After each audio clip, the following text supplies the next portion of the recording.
ગુજરાતના ભક્તિકાળના મહાન કવિ અને કૃષ્ણ ભક્ત તરીકે પ્રસિદ્ધ એવા નરસિંહ મહેતાનો જન્મ ઈસસન 1414 આસપાસ જૂનાગઢ નજીક તળાજા ગામમાં થયો હતો.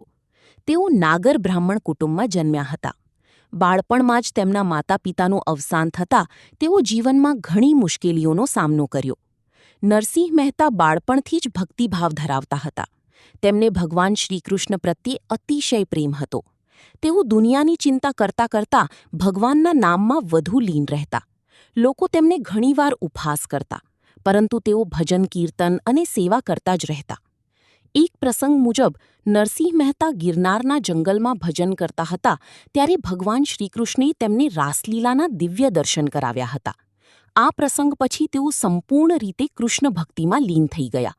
તેમણે અનેક ભજન અને પદોની રચના કરી, જેમાં વૈષ્ણવજન તો તેને કહીએ ખૂબ જ પ્રસિદ્ધ થયું. આ ભજન મહાત્મા ગાંધીજીને પણ ખૂબ પ્રિય હતું. નરસિંહ મહેતા સમાજમાં રહેલી અંધશ્રદ્ધા અને જાતિભેદ સામે અવાજ ઉઠાવતા. તેઓ માનતા કે ભગવાન માટે બધા મનુષ્યો સમાન છે. ગરીબ અને નીચી જાતિના લોકો સાથે પણ તેઓ પ્રેમથી વર્તતા. તેમના જીવનમાં અનેક મુશ્કેલીઓ આવી, પરંતુ ભગવાન પ્રત્યેની શ્રદ્ધા ક્યારેય ઓછી થઈ નહીં. કહેવાય છે કે ભગવાન શ્રીકૃષ્ણે અનેક વખત તેમના ભક્તની લાજ રાખી હતી.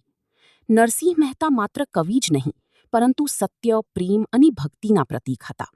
આજે તેમના ભજનો ગુજરાતના ઘરો અને મંદિરોમાં ગવાય છે અને લોકોના હૃદયમાં ભક્તિનો પ્રકાશ ફેલાવે છે.